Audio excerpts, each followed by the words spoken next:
Knicks family, welcome back to the God of Knicks podcast. I'm your host, Apollo Reed, and we are back once again after a loss to the Atlanta Hawks in Game 4. Unfortunately, 113-96 was actually the thing. Oh, somebody got that? My man, double. After the loss, I hear that? Oh, is that you, Dre? Can't be me. I'm hearing it like coming out of the computer. 113-96. It That's was crazy. doubling since you had the beat playing. It was? Man, double. Is that me? This can't be me. Can't be me. I'm hearing it. Hold on. Hold on. It might be me. Let me see. You good? There we go. It's been that kind of day, y'all. I'm sorry. It's been that kind of day. You good? Knicks lose to the Hawks in Atlanta. Game 4, 113-96. We got my man Just Blaze of the Above the Rim podcast. He's a Suns fan. He's not a Knicks fan, so y'all be easy on him today. He's good. He's good. Of course, we got Andre Jalil with us. What's going on, bro? Hey, what's happening, bro? I'm here once again. We can start right off. Julius Randle, man.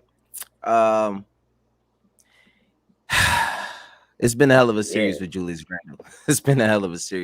Randle. 7 for 19 from the field today, 23 points, 10 rebounds, 7 assists. He was a little bit more assertive today. I wish we'd have at least seen this Julius Randle for the first 3 games. Maybe you would have had a different outcome, but this is what we got. And unfortunately, he stepped up a little bit today, but he still was a little shaky. Tell me what you Dre, what you see from Reggie Bullock is a bum. We're gonna get to Reggie. We're gonna get to Reggie Bullock. We're gonna get to Reggie Bullock. What you see, Justin? Yo, man. I mean, I don't want to say. Listen, they just had a bad game, and I don't want to say it's due to lack of effort because they looked like they were playing hard. They were playing hard. Yeah. They were playing for one another, I would say. Right. But I don't know. It's just the execution wasn't there, man. The execution wasn't there, and they definitely weren't hitting their shots at the appropriate times. Like, I mean, I went on Twitter last week. I was like, Randall's looking kind of sus right now, and I'm not liking how he's looking in this series. You saw John Collins; he was getting real confident against Julius Randle. He said he got the secret. He said they got the secret. They're not telling nobody what it is to stop Randle. And Randle definitely looks like he's in his head too. So it's definitely more about, I think what's really lacking in the series is offense from the Knicks, man. And they got to step up on the offensive end. They definitely don't got a lot of time left. Shit about to be a wrap. Speaking of offense, RJ Barrett ain't got it. Listen, I mean, all right. You think he's shook? We can move over to RJ. I think he's shook. I think he's overconfident for his output. I can't stand when he scores and he's flexing and doing all this and he ain't doing nothing the rest of the game. I gotta look at his numbers because he's annoying me. His numbers are right in the screen. He had 21 points, 6 rebounds, 4 assists. He was 8 for 15 from the field. He was 2 for 6 from 3. He was above 50%. But he was a -7. But I mean, if you really look at the lineup from the rest of the guys that played, Julius was a -17. Derrick Rose had 18 points, 2 rebounds, 6 assists, and he was a -22. So, the plus minus really doesn't really tell too much of the story. But for a minute there, RJ was the only one that had it going. And as much as we don't want to put the ball in RJ's hands and say lead us, nobody else was really doing it tonight. Especially when you look at Julius and how much he's been struggling. If there's one thing about Julius that has bothered me, it's his lack of aggression on both ends of the floor. You know what I mean? Yeah. If you're not going to defend at a high level, if you're not going to close out on open 3-point shooters at a high level, there was a couple times, even in the first half, where there was a breakdown on the defense, and then he was the guy that was supposed to recover on the guy in the corner, and he just stood there. He's scared to pick up fouls. That's all that is, man. Right. Yeah. And I mean, you can't be scared to do anything at this point. If anything, I would rather you do too much and have to be taken out because you did get a foul instead of you just trying not to pick up a foul the whole game and you're playing tentative. And now look at we're down 12 points because the aggression just isn't there. You know what I mean? And like I said online, you're the leader. If you're the leader and that's how you're playing, everybody else is going to fall in line to what you're doing, offensively and defensively. You know what I'm saying? But and it's followed suit this entire series with RJ. Like last game RJ played terrible. Thank God they both came back today and gave you 20+ point games because it was needed. It had to show that there was something there that they had in the tank. But when it comes to defense, I think today the game came down to number one. The X factor was John Collins. I will say that John Collins was just all over hard, man. He played hard. He played like Busted he literally lip and all of that. Busted lip. He came back and he still did his thing. What did he have? John Collins ended up having didn't he have 20+ points today? Yes, he did. 22 points, 8 rebounds, just like that. Plus 15. He's a plus 15. I mean, he didn't play that well the entire series, and you can see it today when he played like that. They're a completely different team. You know what I'm saying? But we can move on from RJ and Randall because they've been this entire series. But the only player that has really been himself was Derrick Rose. Today he was 7 for 15 from the field, 18 points, like I said, 2 rebounds, 6 assists, negative 22 from the field. But ever since he's been inserted into the starting lineup, he's been helping us out with the scoring. But the problem that I've seen is that off the benches, we don't really have anybody else to really give us anything or lead that second unit. You know what I mean? And I think that was the issue of starting Rose. I didn't mind taking Elfrid Payton out of the starting lineup. That should have been happened. But I think if you start somebody maybe like Alec Burks and you just have them run the offense through him for a little bit, and then you bring Rose in with some of the young guys, I think that spells well for them a little bit better than just putting them out there, because now, like I said last game, the pace that Derrick Rose plays with is completely different than the rest of the starters. They haven't had that chemistry because he's been off the bench the entire season. But tell me what you guys saw with Derrick Rose today. I think Derrick Rose did his thing. I think Derrick Rose can do what Derrick Rose is doing, but I think that it's important that Derrick Rose continues to come off the bench like he's been doing. Like, we waited until game 2 or 3 to start Derrick Rose. Like, this is outrageous. And a lot of stuff I'm reading online is everybody saying how everybody's disappointed with the coach. You got him in there getting all these minutes. This dude is like one of the oldest dudes on the squad. Mm-hmm. You're starting them, you're running them all these minutes. We're not getting any help off the bench because he was the help off the bench. Right. If we got 4th seed in the playoffs, first round, by having a bum as our point guard, we should just leave it that way. Or you could put Burks there. But Burks don't have the handle, I think, to be a point guard, or he don't have the ability to pass the way we need a point guard. He's not like a floor general. Right. He's a serviceable guard.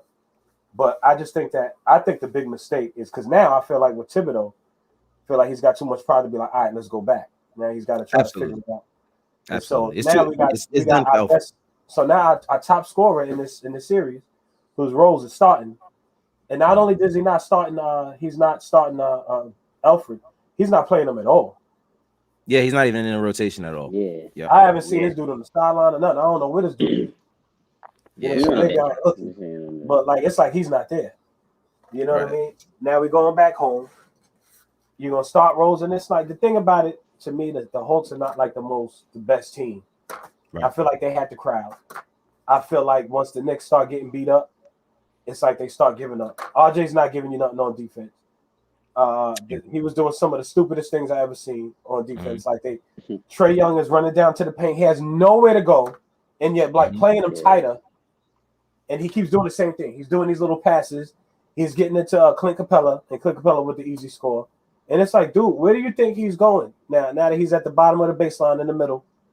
It's like, what are we doing down here? Like defending this dude. 2 people on him down there. He's giving out to somebody in the corner. He's giving it to Capella. And after he did the last one, he went like this. Like you saw him go like this. Like that's all he's doing is like he's doing like the little passes. Yeah, I'm here with it. I'm here with it. Yeah, I've seen that. And it's just like, yo, what are you doing, RJ? RJ's always late. This is what I said the last one. It seems like he's always late. At this point, it just seems like we're fortunate if they miss his shots. Yeah. You know what I'm saying? We collapsing on defense. We're not getting in front of Trae Young. I feel like Trae Young didn't do extraordinarily well tonight. I think Trae Young was Trae Young. Yeah. I don't know what's going on with the rotation. Quickly still not giving us nothing. Quickly hasn't been playing well. Burks ain't really giving us anything. Reggie with that travel. All right. Yeah, what's I can't wait till we get rid of that dude. My bad. I ain't want to do that to you. You know. Actually, you know what? Just go ahead. Give your what you saw from Rose. I don't want to jump into to Reggie. Real quick. Just introduce my man Eru, and he started the Die Hard Knicks podcast. We here just talking about what we saw of the game, bro. How you doing? Chilling, man, chilling. I saw you guys were on. I'm like, what happened? What happened to the link? I ain't even sending a link. That's on me, bro. I was flustered. I was flustered. A lot going on. But yeah, Jess, what you see from Rose, man? Yeah, man. I saw a typical D Rose. I mean, he's scoring, penetrating through the lane and all that. But how I'm thinking is it might be a little too much D Rose right now in the series, and I think that may be one of the Knicks' problems on the low piece because I love playing through Rose. I think it's been working well in the series. That's the best way the Knicks have to generate some offense right now because clearly Randall's not himself. He's not I wouldn't say Randall's not aggressive enough. I just don't think he's aggressive enough getting to the right spots. I see him too much at the top of the key to me, too much of mid post, back to the basket, settling for those little jumpers. Especially I see sometimes I don't know if it was either Bogdan or somebody who was guarding him who was way smaller than him. He didn't body him, bring him into the paint like he needed to at least draw a foul. I think it was Trae Young. He wasn't aggressive enough in getting to the line. Yeah, exactly. It was one of them. Yeah, I think it was Trae Young. You're right. So going back to D Rose, I'm saying that to say because that's happening, that there's a little bit too much D Rose centric offense. Not that it's a bad thing. It's just that to win a playoff series at this stage of his career, D Rose should be your number one option in the offense. But I don't even think that to be the case. And I do think. What'd you say, Dre? But that's the best option that they have right now. Right. Exactly. But that wasn't the plan. But that's how it ended up being. Yeah. Right. Yeah. Exactly. Exactly. And that's a desperation. So how you guys brought up D Rose, you feel like D Rose should come off the bench. I kind of agree with that too now. And I was thinking like, Tim, you should even give Frankie Smokes a shot. Like make if Elfrid is not going to start Frankie Smokes for the first 5 minutes of the game. Let his assignment to be stay on Trae Young. You know, sometimes when they bring in a defensive spark and that's his assignment, take 6 fouls in the first quarter. I don't care what you do something to at least not let Trae Young get comfortable in the beginning of the game because Trae Young been in a rhythm and the Hawks been in rhythm. And it's been they get comfortable shots. Yeah, and that's the thing. Like I've been a big advocate of Frank for a long time. It's hard to defend him now because of a couple of games, but like you said, if we're gonna play Elfrid for 5 minutes and then not playing for the rest of the game, how does it hurt for trying that with Frank? You know what I'm saying? Because you kind of know that Frank is gonna give you something different than Elfrid's gonna give you because he wants to be there with these guys. I feel like Elfrid is checked out, and he checked out a long time ago. And I feel like even when he does play, he's not really going to give you much because he just doesn't feel like he's going to be there. There was a quote that he had. I think somebody asked him a question about something, and he said, "Well, it's in the cards. I know that I've done enough, and God got me." Basically, it sounded as though the guy has given up, and he knows that, all right, this ain't it for me here, and I'm gonna ride it out until my contract is over. You know what I'm saying? And when you got somebody with that kind of mentality, say that again. So that he's reading Twitter. Oh yeah. That burner account, I'm sure, hasn't helped him out. You know what I'm saying? That's a big problem for Elfrid. And then his mom comes after last game and says whatever the hell she said. Basically, downplaying what we did because we lost the game and he didn't play, as if the 5 minutes he gave us was something anyway. But you know, that's neither here nor there. But Eru, I know you kind of got here late, which was on me, so I'm gonna ask you real quick, what did you dislike and what did you like from what you've seen from RJ and Randall tonight? Well, they finally woke up, basically, you know. Yeah. You know, just I can't even talk about them without talking about just the whole thing that's going on with the Knicks, man. Just I feel like the whole team shell shocked. Tom Thibodeau lost everything. You know, Elfrid Payne is not playing well, man. But we have a certain style of play that we play. You know, Derrick Rose is the guy that comes off the bench and whatever. He galvanizes everything that we do there.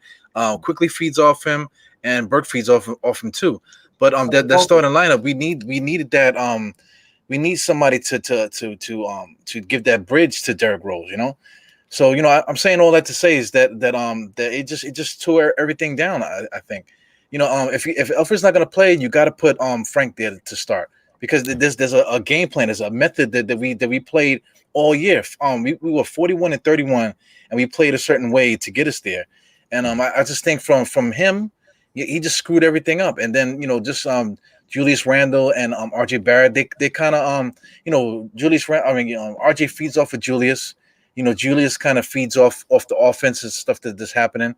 And I just think that that Tom Thibodeau is the one that put these guys in this position now. He could have done like just looking at Nick McMillan, how he game planned against us.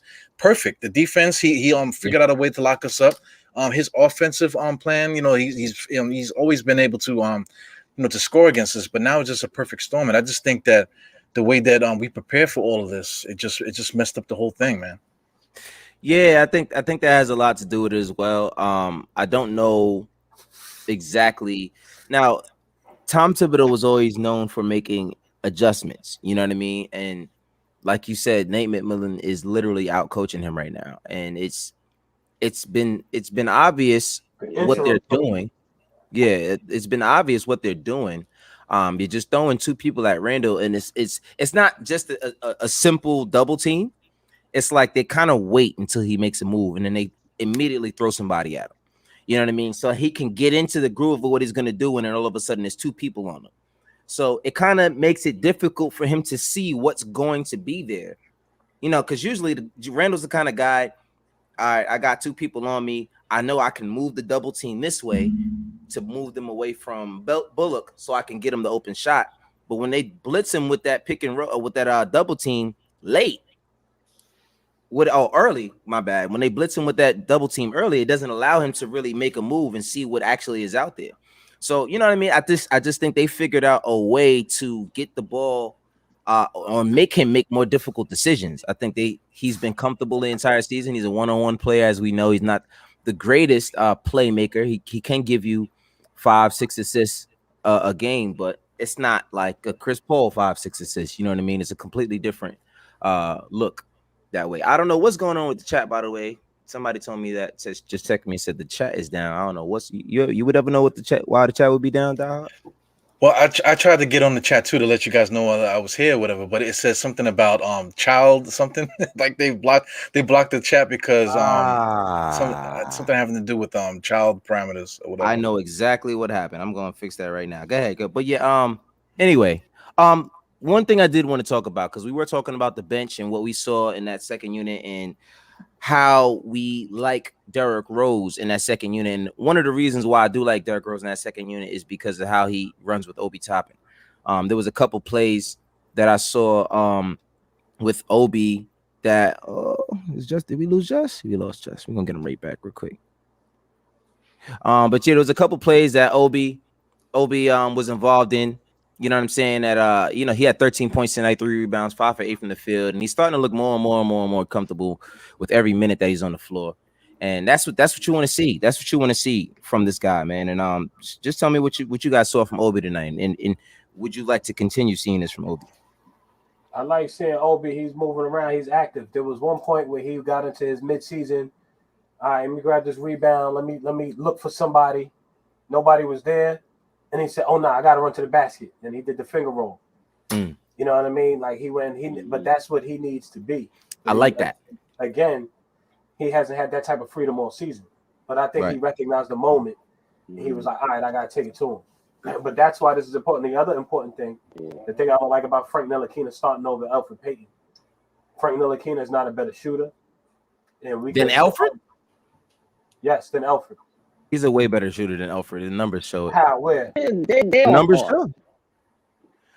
Elfrid is like a 27% 3-point shooter. Yeah, what's the name coming in? If he had more volume, he'd have missed more shots. Neither of them can be trusted though.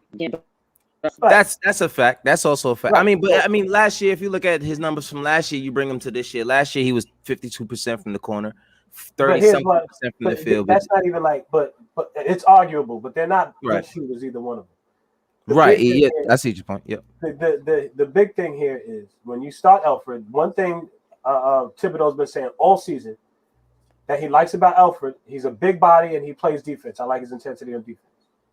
So if that's the case, you're playing against Trae Young, you have your bum picking up a couple fouls before anybody else gets into foul trouble. Mm-hmm.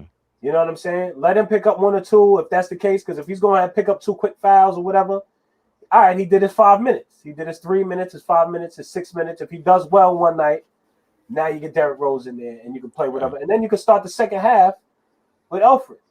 You know what I'm saying? I think it's a bad timing to take one of your starting guards all season. This is all on Thibodeau as far as I'm concerned.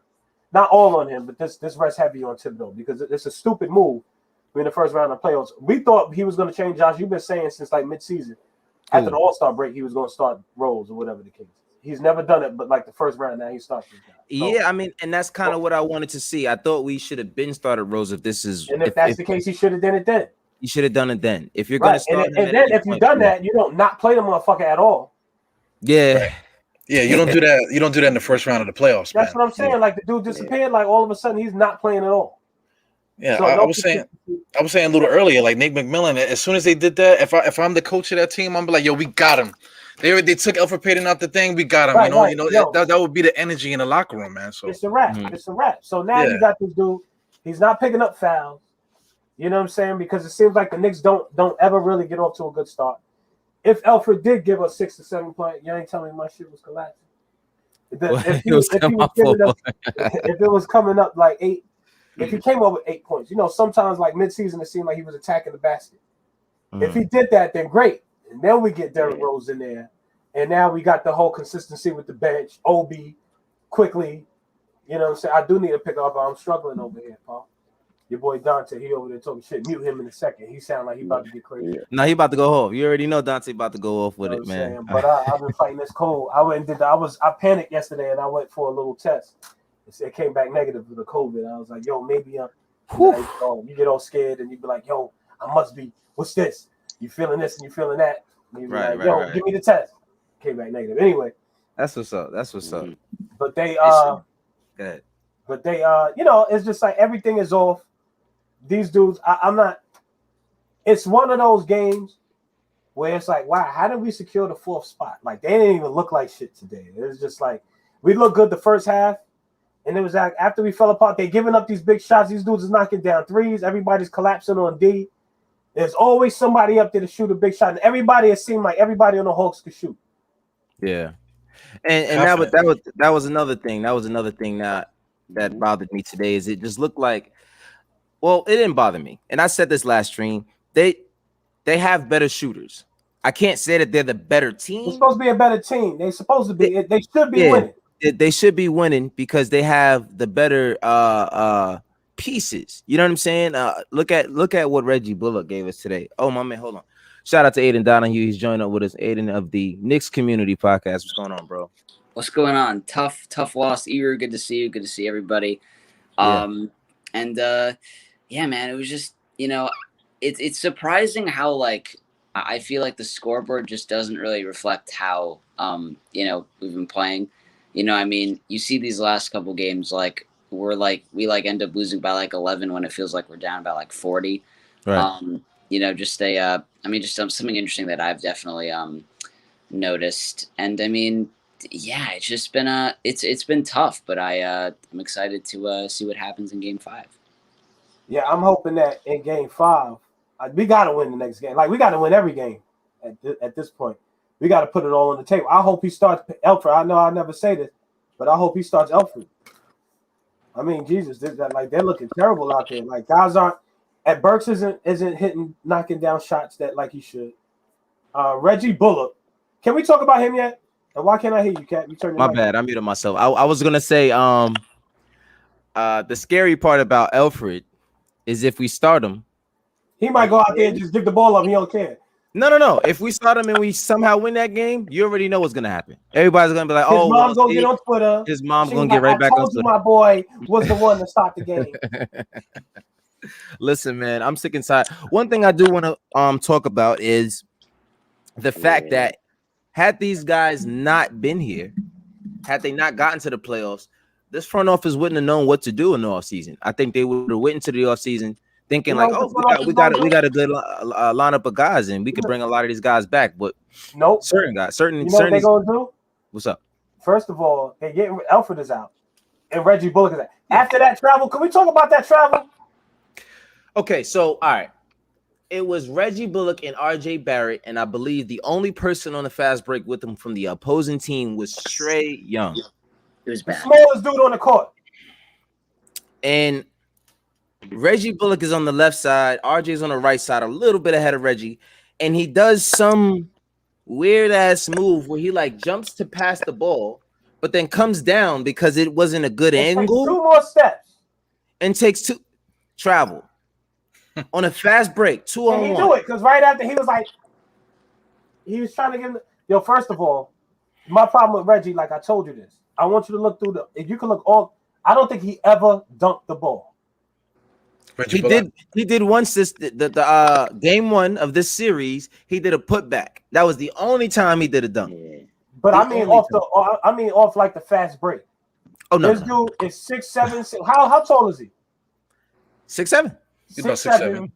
And this dude does layups by himself on the fast break. Right. And so my thing, that fast break, after what's his name gave it to you, because RJ was trying to set up for the alley-oop. He was supposed to just throw it right back. But he got scared because Trae Young was there and didn't know what to do. You know, the crazy thing is just last game, there was another play where he was driving to the basket and he just dribbled it off his leg. Simple drive to the basket. And so look, Kat, here's what because you started talking about the front office. Here's what they're gonna do. Let me check this out because hopefully I'm doing better now. The front office is they're getting rid of Reggie, they're getting rid of Alfred. That's all you got to do with this team. You know what I'm saying? I feel like somebody like Tobias. So who else is one of them small forwards we could get in there? What's that kid from the Grizzlies? You said you would get rid of Reggie? Yeah. Or have him I'll take him off the bench. I'll take him off the bench. I'll take him off the bench, but he can't be starting. Who's that kid from the Grizzlies that's playing super hard right now? Dylan Brooks? Dylan Brooks. I like Dylan Brooks. I take him as a starter over this dude right now. Yeah. Dylan Brooks. I was already saying, what's that guy over there who used to play for Golden State with the Kings? With the Kings? The small forward. He used to play with the Golden State Warriors. Oh, your man, Harrison Barnes, your favorite small forward in the league. Like, I feel like they ain't even got to be stars, but I feel like these guys, Elfrid Payton is an easy guy to replace. Just like you were saying, who's your boy? Your boy State, like Colin Sexton. And I saw the article today. They talking about they might not extend him. Right, so they're not extending him, whatever the case. I'm like, I take Colin Sexton though. At least he's intense. He's got passion, something. Because these boys are looking horrible out here. And that's what the front office. That's the front office. They're getting rid of them too. Something. It's terrible. I mean, I got a good question for my man Just. And RJ Barrett gonna be on the trade block. We'll see what happens with that. So I got a quick question for my man Just. The Suns, of course, led by Chris Paul. Now, they just now beat the Lakers. This series is tied 2-2. Do you see any realm of reality where Chris Paul does not return next year? No. Do you see any realm or reality where Chris Paul does not return to the Suns next year? I couldn't hear you. It depends how far they get. Right. Yeah, I agree with that. I mean, like, listen, like Chris Paul's at a position right now where, I mean, he doesn't really have to be like. I mean, I think anything is the leader of a team. You know, I think he's back. You're a little delayed there, Just. What'd you say? My bad, Aiden. No. Yeah, I think. Am I delayed right now, or was you? Yeah, I think you're probably like 5 seconds behind.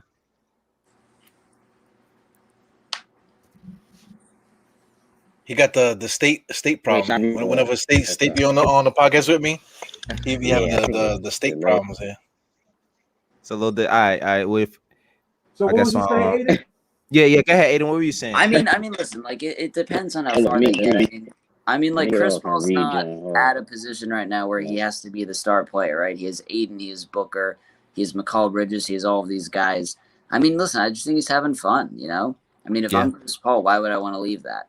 You know, you get to mentor Devin Booker, you get to help out Aiden, you get to help out McCall Bridges, and all those guys. Why would I want to leave that, right?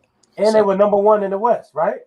Number 2. And number two. So they were 1 for a little while. Yeah. So I wouldn't leave. Yeah, with him, it's all about legacy too. You know what I'm saying? He's over there. He done been with a whole bunch of teams. He already got the reputation. Like whenever I go, I bring that team up to the next level. So I think he might be drunk with that. Right. What's that? If he beats LeBron, it's a wrap. He's staying. Yeah, for sure. I think, and I think not only him. I think what Chris Paul does depends on what everyone else does. I think Booker has a contract he has to sign there as well. Of course, they would like to retain a lot of these guys that they have there, like McCall. I'm sure he's his contract's probably coming up soon, and they're going to re-sign him. But they also want to retool depending on what happens this year. So, I think Chris Paul's staying. That's just my personal opinion. I think that was something that was floated around amongst a lot of Knicks fans, and I just feel like we kind of got to stop looking for guys that are already bless you, you know, that are on other teams, especially if those teams are playing a lot better. You know what I'm saying? But yeah, I think Chris Paul's staying there. I think there's other guards that might be out there, as we mentioned, all second half of the season. When you talk about Lonzo Ball, you talk about Dennis Schroeder. Not too fond of Dennis right now, but who else? You talk about Spencer Dinwiddie. You talk about Kyle Lowry. I'm not sure exactly the status of Spencer's contract, but I mean, if he's on the board, I'm going for him before I go for any other guard that's there. That's just my personal opinion. I would rather see Spencer there than Kyle Lowry or somebody like that. You know what I mean? But yeah, I just to finish that, I just wanted to air that out because a lot of Knicks fans try to throw the Chris Paul could come to New York thing out, and I think he's too old. It's a wrap. Like I don't think it's age. I don't think it's an age thing. I think it's an age thing because you see what he's doing now.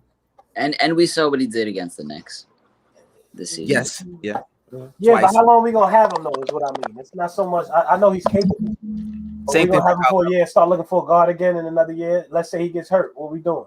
Same thing for Kyle Lowry. I definitely agree. I'm not with the as far as that's concerned. Like if we have a guard, I'm looking forward to this Luka guy because he seems like a little bit magical. I feel like anybody is an upgrade. If we had a star, I'm not sure if like Dante said, if we need a star, I'm not sure a star works. Who said it? Somebody said if we had a star doesn't work with somebody like Thibodeau. I can't go with that. I can't go with that because Derrick Rose is an MVP. Stephen A said that. I think. Stephen A said that. Yeah, but Derrick Rose was an MVP for him though. Yeah, but that's what his rookie year. His first contract with Thibodeau, he had that. Like I don't. Well, I think it's just with the state of what stars now, I guess, like ask for, right? They ask for the keys of the kingdom nowadays, and Thibodeau's just going to be a freaking drill sergeant, and Thibodeau's not having that. He's gonna be screaming at you, and he don't care. You know what I'm saying? I feel like he bumped heads with some guys. Yeah, but you gotta give Tibbs. You gotta give Tibbs options too, because we know how Tibbs works with his rotations. Now he can run the store down to the ground, so I think his best bet is to give him a team with depth and a team with options. I think the Knicks, you got a couple of options, but they're all decent options. You know what I'm saying? Like some of these brothers might not be able to get minutes on a championship caliber team. Like I try to look at it that way. So you have to give him high quality options that he actually trusts. It's typically talking about he don't really trust too many guys. So you see like young guys, But this is my bad. This is my thing all season with the Knicks. This is my thing with this all season with the Knicks is for us to get where we got with who we have. Right. I think anybody will look at the Knicks like we're gonna bust their ass. It's a wrap. They got Alfred Payton out there and they got Reggie Bullock. We're gonna go in there and bust their ass, right? And then we come in here Taj, he's older, but Taj he's intense. That boy was drawing at this kid. And I was hoping that it was gonna get him excited to get the team. But again, we got a bunch of young dudes who a lot of guys never been in the playoffs. It seems like they're scared of that intensity. They back off of that. You know what I'm saying? They didn't look like they fed off it. It looked like they got a little nervous about it. The only person that was with it was Todd. And after, I don't know if y'all noticed that, after Julius fouled Gallinari with the extra elbow, you know what I'm saying? Everybody was dapping him up. Yeah. Everybody was dapping him up. Like, yeah, that's how you do it. You saw Derrick Rose was back there like this. Mm-hmm. Yeah, I was the same way. That's embarrassing, man. Right. We should have been doing that from game one. We should have been knocking guys on the floor since game one. Not right now when we get blown up by 20. Right. You gonna wait and then give him the obvious like elbow, and then you see Gallinari looked at him like, yo, come on. The obvious, yeah. Yeah, it was super obvious. He jumped towards him. It was at the top of the key. It was not even like you could pass it off like I got picked or anything. You know, he just lunged at him, and I'm kind of like, all right. I like the mentality. You kind of want to protect because something happened on the other side because Reggie Bullock didn't get a call, so he wanted to step up for his man. And in a way, it's kind of like I get it, but at this point, with the game being basically over, it's kind of childish. It's kind of childish. You know what I'm saying? It doesn't. Same really thing Reggie did the other game. It was like, yo, what you doing? Right. Where we going with this? That one. It turned into us winning. So. Maybe it helped. We can't really say, but this doing it in the fourth quarter when there's like a couple minutes left and we losing, we definitely losing. Yeah, it's that's pretty much it. You real quick. Go ahead. I know he's about to say something. Go ahead. Well, I just want to mention that Gallo showed him love too. Like when he won the most valuable player, the MIP. Yep. Yeah, the MIB. Yeah, he showed him love. So Gallo's looking at him like, "Yo, what happened? You know what I do? You know what I'm saying?" So Gallo knew what that was about, but it was still stupid. Gallo knew not to take that personal. He knew it was because if there's anyone on the Hawks team that's not trash talking, it's Gallo. You know what I'm saying? It's Gallo's the only one. He's not that kind of dude. He's just mad chill. He's just coming out there to ball. And I'm not mad at Gallo. I do realize that if Gallo doesn't play well, though, they don't play well, and Gallo has been playing well, especially the last 2 games he stepped up. I hate his haircut. Yeah, he looks like Zangief. Somebody say he looks like Zangief. I was like, yeah, Zangief is on point. It kind of fits with him a little bit. It just looks stupid. It's just like, why did you do that? Like, what did yeah. Somebody give me a barber. Cut the rest off. Cut the rest of his hair. Hey, what you want today, man? I want to look crazy. I want to look bugged out. I want to look as ridiculous as possible. Got you. Got you. I got the Zangief coming for you. Listen, man, I'm not mad at Gallo. I know Gallo came out there to do his thing. But these guys need help. Julius Randle needs help. I tweeted Derrick Rose needs help. Yeah. Listen, they all need help. Tom Thibodeau needs help. Tom Thibodeau needs help. Tom Thibodeau, he kind of ruined it for himself. Tom Thibodeau put himself in this situation. Yeah, I mean, and that's what I'm saying. These guys, like I said, Worldwide West, Leon Rose, they just sitting back with their arms folded today, just looking. Because, like I said, had these guys not made the playoffs, they wouldn't have known what exactly. Yeah, but the Cat, I'm not happy with that. You know what I mean? Because not happy with what? What all right, they needed to see this to see what they need to do. I mean, they're not happy. That's why Stevie Wonder could be like, I know who they need to get rid of before this even. Nah, that's not true. I highly doubt it because you didn't know we needed somebody other than Alfred and Reggie Bullock to start. No, that's not my point. My point is that before this series, you wouldn't have seen that Julius Randle would have played as bad as he's playing right now, and that's what we need. Nobody would have saw that. You know what I'm saying? You wouldn't have seen that RJ Barrett was playing as bad as he's gonna play at Reggie Bullock, and that's kind of what I'm saying. A lot of these guys, they overachieved their way to the playoffs. Every single one of them, they overachieved their way to the playoffs, and now you kind of know the max. Like I was saying, coming in the last game, we saw the best Hawks game. We haven't seen the best Knicks game, and maybe we have. You know what I'm saying? Maybe we've seen the best Knicks game. Maybe they don't really have much else to show us. And if that's the case, I don't think so. Here's what I think. It's possible that we can still win the series. That's what I like about this. Mm-hmm. It's possible. You're still my team. I think they have to win this game. I think backs against the wall now. They have to win every game. You got to win every game, but we got to win this one at home. Right. If we can win this one at home and steal the away game and take it to a 7-game series, I'm happy win or lose. You know what I'm saying? But like I said before, Kat, these boys needed to see this. Reggie Bullock needed to. Well, not Reggie's. I don't think is going back. He can come off the bench. I think RJ Barrett needed to see the playoffs. Obi needed to see the playoffs. Quickly needed to see the playoffs. And Julius Randle needed to see the playoffs. These dudes needed this. If we go to Game 7, the more playoff we get, the better it is for these guys. And I think, like you said, for the franchise. But already, I think the franchise, Julius is not going to be like if we get a marquee point guard, I don't think Julius not being the man that he was during the season is as big a deal. You know what I'm saying? Because if let's say it's Derrick Rose who's starting, and Derrick Rose is dropping 25, 30 points, 18, 20, 30 here and there, or whatever the case, then you don't need Julius to be the guy he was all season. He's still going to be grabbing double-doubles. You know, every game ain't going to be the Hawks, whatever the case. So now we playing the Hawks. The tough thing about a 7-game series is it's the same people, and they strategizing for you. They are making adjustments for you. So it doesn't seem like we making the adjustments again. I think the biggest thing here is Thibodeau's made a mistake with the way he's doing the squad. That's my biggest thing. But World Wide West, they ain't gonna fire him. Maybe that's a conversation we have. But you trust your coach. This our coach. This is what we going with. Listen, I'm not ragging on. Listen, his. I'm not going to defend his rotations. Not doing that because they have been questionable to say the least for quite a while. I mean, we've gotten leaving guys in too long, taking too long. Yeah, we've talked about it throughout the seasons, even since before we got Derrick Rose here, about his rotations, and you know, it neither here nor there. They don't look good a lot of the times, but these guys have overachieved.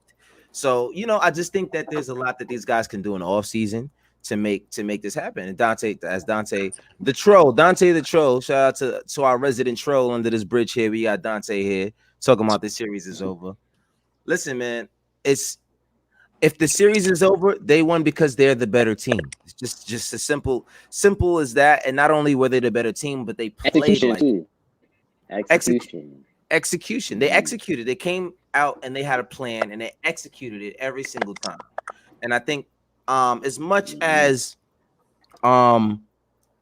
they have double Julius Randle and the Knicks players look like they've mentally they're like maxed out, not checked out. Julius Achilles heel is the double team. That boy don't know what to do half the time he gets. And like I said, it's how they're blitzing him with that double.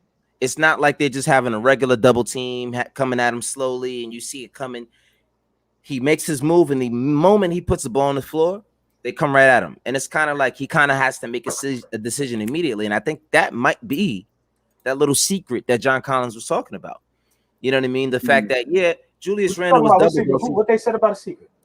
John Collins was asked after last game about guarding Julius, and he's like, it's a secret. I'm not going to say it. You know, I'm not going to tell you exactly what it is. But there's a secret to us stopping Julius Randle. I really don't think there's much of a secret more than there is Julius Randle's our only weapon half the time out there. You know what I'm saying? Does it look like Julius Randle scared to go to the basket? I think he's scared of everything. I honestly, like, I really do. Like, I've been at both home games now, and I mean, it's just like, it's so different. Like, I mean, like, you guys were talking about, like, you know, the Hawks are just better based off of execution and all this. But honestly, like, I just think it's mentality. Like, I really got to, like, study on Trae Young these past 2 games that I've been at. And it's like, nothing phases the kid. Like, you could have 16,000 people screaming F you. And people, I was one of those. I brought the birds with me. I'm not going to lie.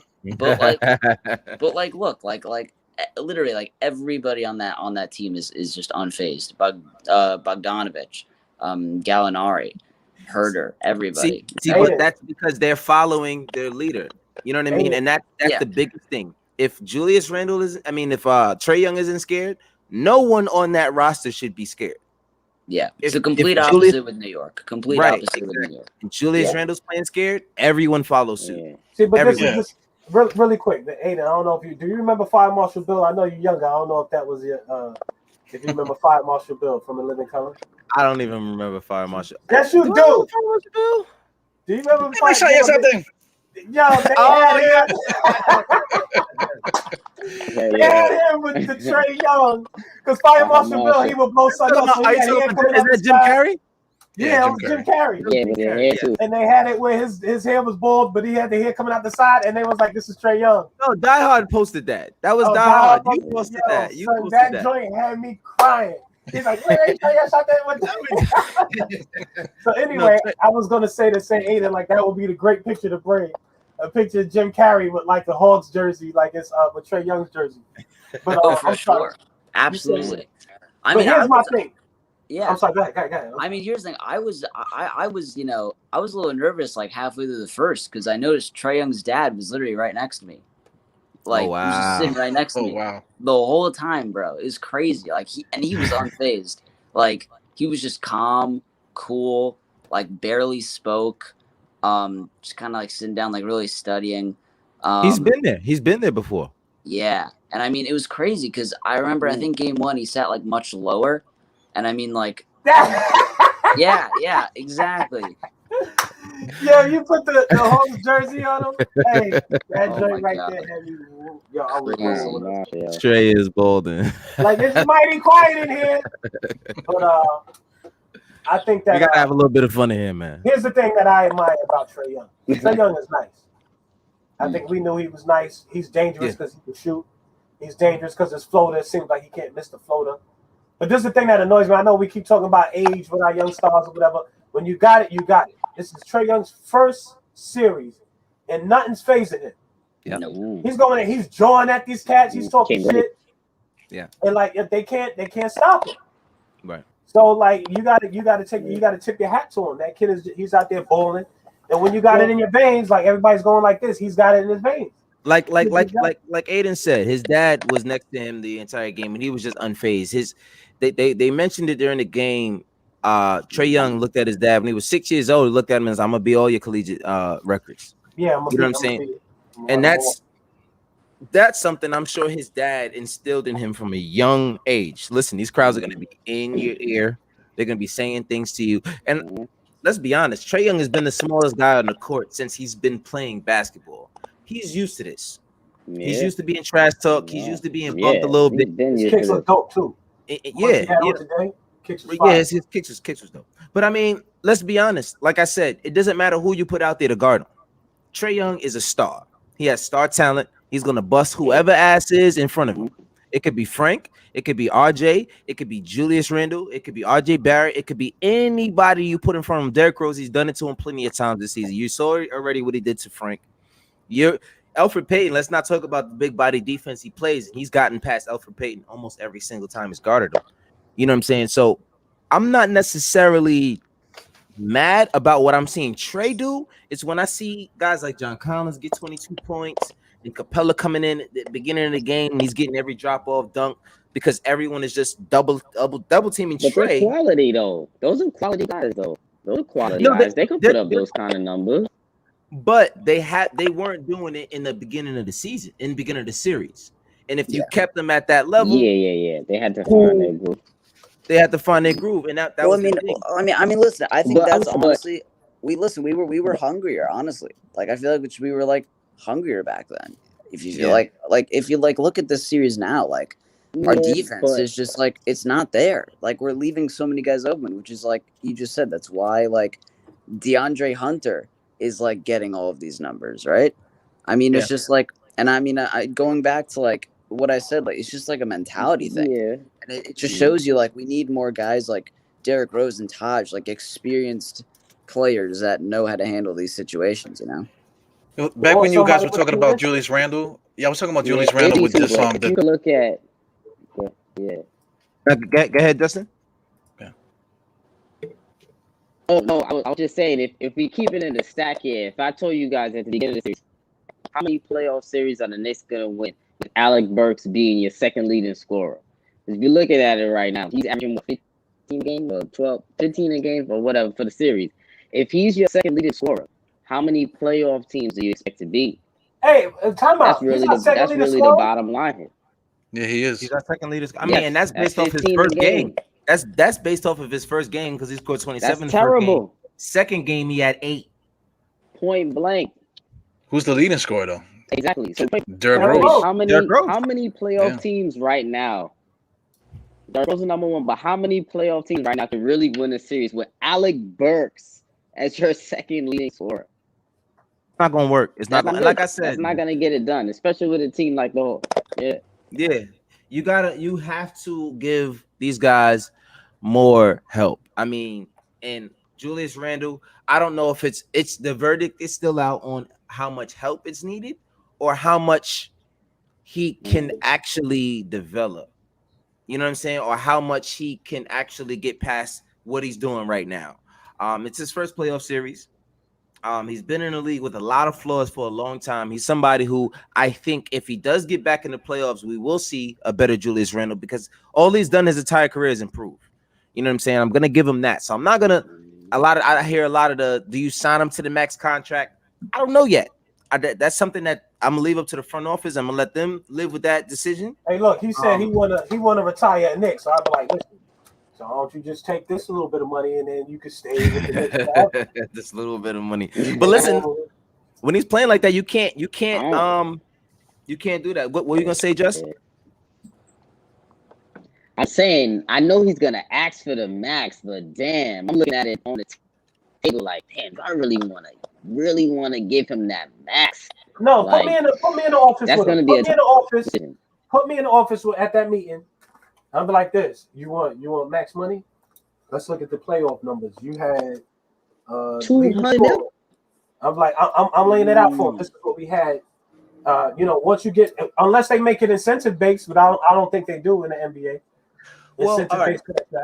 I think they're saying that if they had to sign him to the deal would be somewhere around 120 mil for 4 years, which leaves him at 30 million a year.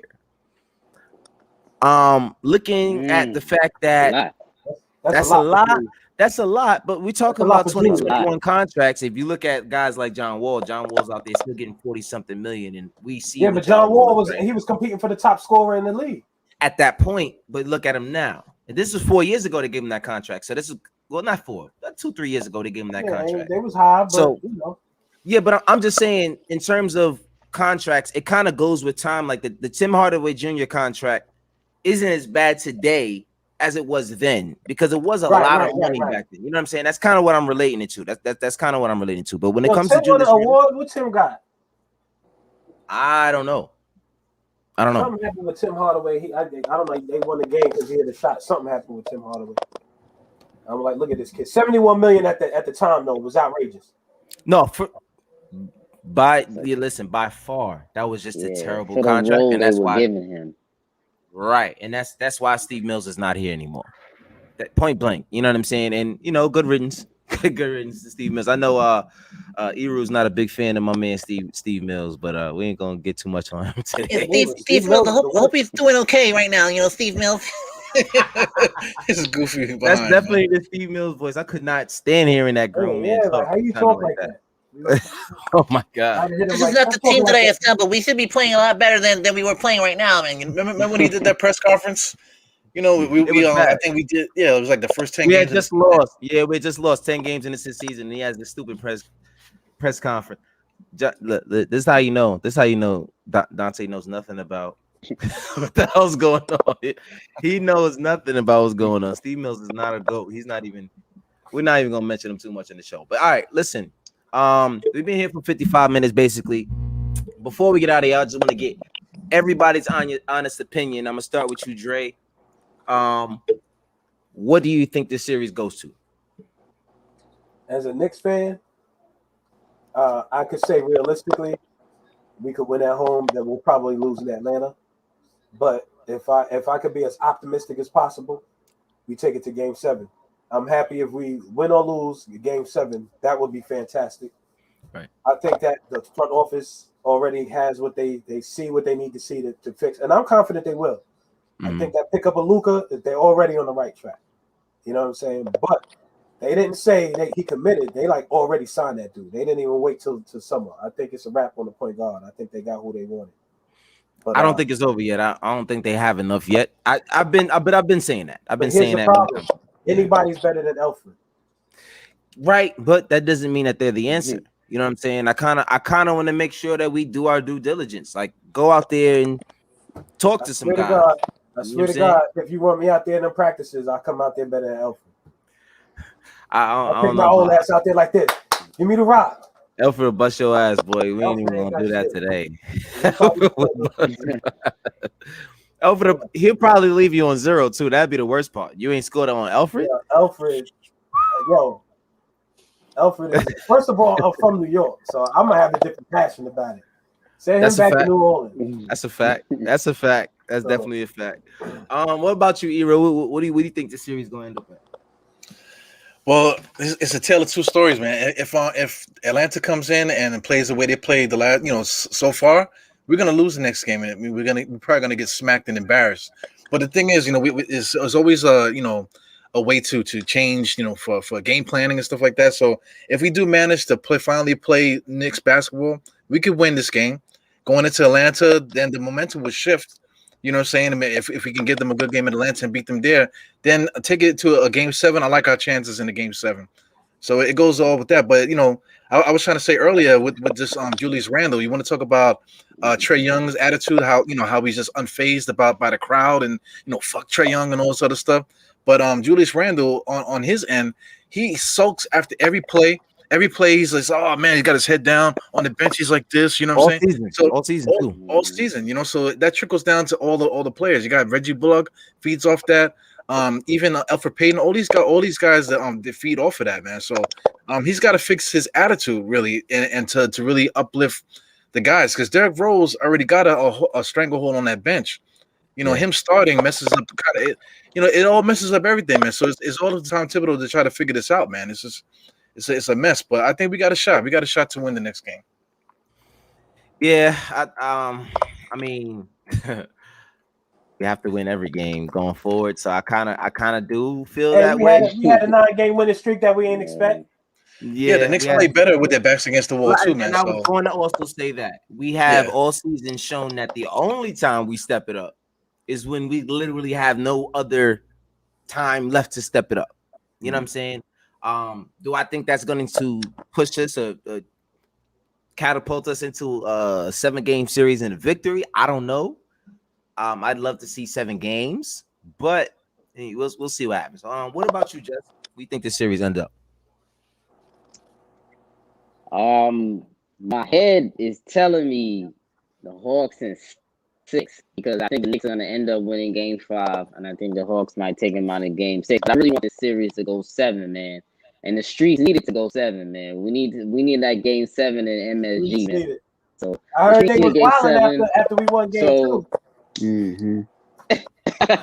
The streets was wild, man. The streets need game 7. I tell you that. But on some real shit, man. The Knicks gonna execute a lot better, man. And point blank period, Julius Randle got set up. I don't want his shit. The playoffs is where you make your money, is where you earn your check. That's where you demand that check. So if he can't come through game 5 and game 6, I'm ripping up that max contract. I'm telling him, take this 2-year, $40 million, be happy with it, or we don't have to move on, my brother, because I need you to step up. And this is the time where they need him to step up right now. They have 4 games in. Come on now. That's enough. Yeah. That's enough time for you to get your feet wet. I need you to get more comfortable. And Tibbs got to switch up the rotation a little bit. I think I was saying before, like y'all was saying earlier, I think Frankie Smokes needs to start a little bit, give him 5 to 6 crazy defensive minutes on Trae Young. They're gonna need it, but they're definitely gonna have to execute better, man. And they're gonna have to play well, man, because the Hawks are ready. They smell blood. They smell blood. They definitely smell blood. And Trae Young is the kind of leader you want, unfortunately. If your team is smelling blood, you know what I'm saying? He's the kind of guy that's gonna push his team, and then they will follow him with the trash talking and the attitude and getting up in guys' faces like he did with Taj today. But so Aiden, how about you? I know you were there. You were there for will you be there on Wednesday? I will be there on Wednesday. I mean, like, here's the thing. It's just like, I really just don't want this MSG crowd to get into their heads any longer. Right. Because I mean, just that's what I've just been noticing. It's like I don't know what it is. It's like with no fans, Randall's looks like an MVP candidate, and then you have 15,000 people, and it's a complete 180. Um, Realistically, I see this series. We win on Wednesday and we lose in Atlanta. I just don't. I don't see us really succeeding when we play games in Atlanta so far during the series. Like we were just like going back to like the whole kind of like vibe of this team. Everybody's got their heads down. Everybody's just looking for a fight. It's like at MSG. It's like to me, it looks like they actually are like really striving to just play well for all these fans. And I mean, yeah, I think Randall, his whole outlook on this series has to just change.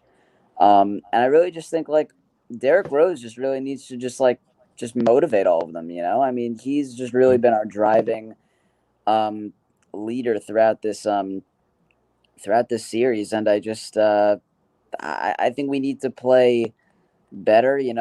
Our defense needs to be much more from what it was during the regular season. And I really do think we can get the win on Game 5. Because like you said, Apollo, we've played our best when our backs are literally against the wall.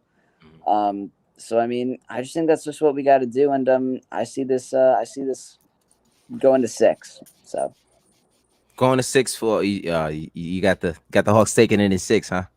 I do. I mean, listen, the bias has us going to 7. Of course. I mean, look, if we win Game 5, I was in the middle of that mosh pit after Game 2. I mean, they're gonna shut down the whole street if we win Game 5. So I mean, because that might be our last win of the series if we do win one. Yeah, exactly. And I mean, like, listen, I think if we lose Game 5, yeah, it's gonna suck, but like, you got to applaud every single person on this team. I mean, we were literally like predicted to be like the second worst team in the East. I think people really expected us to get no less than 20 wins. So, I mean, just the fact that we've gotten here and gotten this far, like no matter what's happened in the series, it's just something you have to applaud for sure. Yeah, for sure. They like we've said all season, they weren't supposed to be this good. I think it spells well for them to not be as good as they were. Be better, way better than they were supposed to be. At the same time, they still have all of this cap space to have all of these assets, to have the draft picks. I think it's a good thing. You know what I mean? Because these guys, a lot of these guys don't have. I'm hearing myself. I'm hearing double. But we good. We good. Like I said, I did want to have. I do want to say we're gonna win in 7. I would love to see that. That means that we're winning 3 straight. But how realistic is that? Everything literally has to go right in order for us to win this series. And I mean everything. Trae Young might have to get hurt again, like he did in the 3rd game of the series versus us. I just don't know how realistic it is for us to win in 7. I do want to see us win next game. I do think we're going to win the next game. I do think the crowd, if anything, the crowd will help our role players. Guys like Reggie Bullock, who was ass in 34 minutes tonight. I think he had freaking, try not to curse because it's ridiculous, but I think he had 0 points in 34 minutes, if I'm not mistaken. Absolutely. Yeah. Yes. 0 points in 34 minutes. Reggie Bullock, he played 34 minutes and had 0 points. You see what I'm saying? You see what Emmanuel quickly had? He had like 10 minutes. Yeah, quickly had 13. He had 13 minutes and he had 0 points, 0 for 3. And I mean, these guys got to step up. And I think going back to what I said, being at home will help these guys, but I don't see them going back to Atlanta and taking a victory the way that these guys have played on the road. So, if I'm giving my prediction based on the defense that these guys have played, by the way, Atlanta somehow looks like the better defensive team, and we were one of the best defensive teams in the entire season this year. Entire league this year. But I do see, unfortunately, the Knicks falling in 6. And listen, if this is what happens, if that's what happens, the Knicks losing in 7, losing in 6, I'll take that. You know what I'm saying? I'll take that because at least we got 2 wins in the Garden. these guys got enough experience that all right. Listen, I know that at least they didn't get swept. They didn't get Miami heated out here. But I am proud of these guys that they did come and make it to the playoffs. But it might need to be a different lineup next year. You know what I mean? Especially at the point guard position and whoever is definitely that goes without saying. Whoever will be replacing Reggie Bullock, I think that will happen. I think if that the goes verdict is out, that's inexcusable. Right, and I think one more year. I think between RJ and Julius, they have one more year for them to decide what they're going to do with them, and especially seeing as though what they did in the playoffs. And we'll see what happens with Mitch. We miss Mitch, man. We missed the hell out of Mitchell Robinson. I wish he was here. I think he would help us a lot with Clint Capella. If you look at Nerlens Noel's minutes tonight, he was not there. He's invisible. What was he? 15 minutes. He had 1.2 rebounds, -15. And Kevin Huerter tried to injure him too. He did. He tugged at his leg, and that's another thing. I would have punched Kevin Huerter in his face just cause. You know what I mean? We're losing. Somebody. There should have been a scuffle or something. It was nothing. The guys who started talking about what they're gonna do after the game after that play. I didn't get that. I just wish. Like I'd have been like, after I saw that, I'd say, Coach, can I go in, please? Can I go in? Your word. I want to make a play. No, I swear to God, I want to make a play, please. Let me set a pick on Kevin, please. Yo, something like I'll be waiting for him to go for a layup. Yeah, we paying Pell, put Pell in the game and let him throw a roundhouse kick, saying down the lane to somebody. Right. Something, man, like that. We need a Haslam. Yeah, we need a Haslam and throwing it. Yeah, that you seen what he listen. The Dwight Howard thing. I like that a lot because there's a lot of dudes who act like tough guys in the league, and Dwight has been one of those guys for a long, long, long time. And I like seeing what Udonis did to him because Udonis is an OG. He's not gonna let anybody just punk him or nothing like that. So I did like seeing that. But I mean, this is playoff basketball, man. This is playoff basketball, and even like you said, Udonis last night before they got eliminated, Udonis is picking up the chair and throwing the chair in the sidelines, trying to get these guys into it. Playoffs is a different game, man, especially when you're someone who's been there so many times. That's why Taj is so frustrated. That's why Derek is so frustrated. Like Dre, you said that he was sitting back with a straight face. He's frustrated. These guys know what it takes to win. And it's discouraging for them, especially Derek, to be doing what he's doing at the age that he's doing it at after everyone said he was washed. For him to be the only consistent guy doing it right now, it just hurts. Yeah, the way that they was cheering each other for that hard foul, Derek looking at them like, yo, this is not it, man. These guys want to win. This is not it. Nope. This is not it. But that's all we got. That's all we got tonight. We are playing. They had these cats throwing the water at Kyrie Irving. And the dude was going like this in his shirt. And on his shirt, it said, Delonte West bang LeBron's mom. Damn. Like, these dudes are super rude. Like, they be crossing the line. And Kyrie stomped on the Celtics logo after that, too. I would have, too. I would have. Yeah. I would have. Like, these dudes are, like, outrageous. They come to the guy. I feel like I'd have saw that shirt, but let me see. I'm like, nah, you got to go home. He's got to go. It's, like, ridiculous. You're a target because you're an athlete. You get paid to play this game, and then you got some knuckleheads coming in here. They want to be stupid. And I guarantee you, had they not been in the game and you just saw the guy walking on the street, you saw Kyrie walking on the street. Never. You're not going to do any of that to him. Never. Guarantee you're not doing that. They wouldn't even do it to me. Right. Yeah, exactly. Exactly.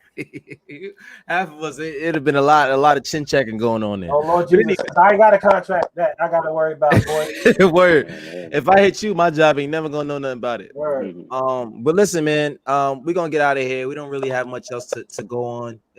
It'll be negative if we kept going. Die Hard Knicks podcast, E-Drew to Any Star. Tell them where they can find you, bro. Even though I kind of did just now, but go ahead, let them know where else they can find you. Yeah, right now everything is coming off of YouTube. If you're into the audio stuff, I rip everything to the audio so you can listen to the audio too and on audio platforms. I try to stay as busy as I can. I try to get you guys on there. Aiden, we long overdue to do something, man. But you ain't never asked me to get on your show, man. But I'm gonna remember that, man. No, I ask every single time I ask, man. It's Apollo. You ain't never asked. Oh, you be asking Apollo. Oh, so Cap, hold on. You the gatekeeper. You don't be letting me know. Yo, bro, I'll be trying to hold you back because you be wilding, yo. You be wilding, yo. Like, stop. So now you got me feeling bad, man. So next time I hit him up, I'm gonna hit both of you guys at the same time. Snap over there like this. Nah. I'll do it. I'll come in there. There you go, man. Here we Come on, Justin. Hey, there's somebody. I'm here. I like to talk. I love it. Listen, he's Dre's good, man. Listen, we're gonna get him on. Dre's just busy. Dre got a lot going on. He's been an entrepreneur for 20,000 years. If there's anyone that knows how busy he is, it's me. So that's why I don't be feeding him a lot of information. He's gonna throw a diss track at you if you keep. Yeah, he's doing music. Soldier. You know what I'm saying? Raising a beautiful niece. Shout out to my beautiful niece, Lyric. She's amazing. Believe it or not, man, this crypto be keeping me up. I be trying to learn as much as I can, boy. That too. I got like 100 billion shares of this stupid little shit coin. I'm trying to make it rich. Listen, I'm right on your tail with that, bro. Just remember, like I said last show, just let me know anything that you get information on, and we're gonna keep doing that. You know what I'm saying? This is what we do in the family. Bitcoin and Ethereum drop a little more. I'm gonna just hang it up. You know, find me in here dead. Knowing you would be in this stress of the stocks, drink. Like, oh man, I can't do it. But just Blaze of the Above the Rim podcast. Let them know where they can find you. Like I said, I did it again, but I'll give you a little bit more time to do that. Yeah, brother. Check me out on Instagram is at justblaze_503. Above the Rim podcast. Like I said, every Wednesday coming out. I'm about to probably go to the studio tomorrow because I got to talk about the series going on in my thoughts and shit like that. So yeah, man, appreciate you fellas inviting me on for episode, man, and we gotta do this again, man. We gotta have you brothers on my show too. Of course. You know, I'm always available. I'm always down to be there on the show. You know, and I'm always down to talk about it. As my man's little classic call right there. He always got that on that shit. You know what I'm saying? Yeah, brother. And Aiden, man, let them know where they can find you, man. Knicks community. Yeah, man. You can find me on Instagram and Twitter at Knicks Community. I got to do a podcast of my own pretty soon. It's been a while, but I'll get back into it. And yeah, Instagram and Twitter at Knicks Community. Man, of course, we got a lot of people here. Like on the show, man. When you do the podcast, of course. Let me know. I got it. That's all. You too, Justin. I see y'all out there. You like I'm gonna have y'all. You gotta kind of with your cap. You gotta make sure you know who you talk about. Like, yo, let me get the bro this time. Listen, I wrote down the info, so I'm gonna be looking for you guys. Of course. Listen and shout out man. to get yourself too. Yeah, man. Of course.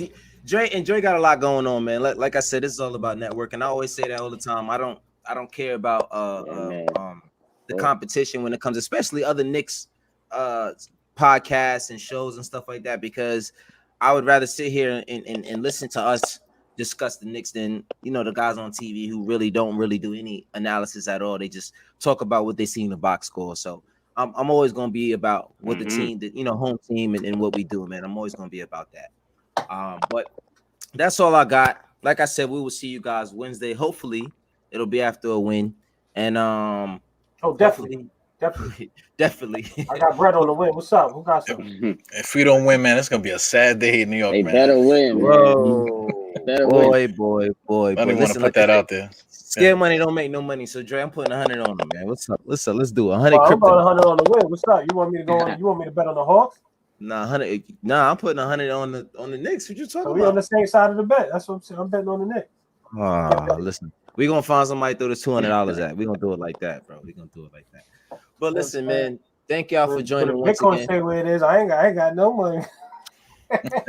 Yeah, we ain't gonna go with your ass, your lying ass. We ain't even gonna go there with you. But anyway, man, thank y'all for tuning in. Even the troll, our resident troll under our bridge, Dante Rones. He's always gonna be here with the BS. He tried to throw something in there before we left to try to get us amped up. And I ain't even gonna start on that one. We just gonna Mets can't run New York. The Mets can't even do that. Gonna get up out of here on that note. Let Dante talk about that himself. But y'all have a good one. Love y'all. Till next time.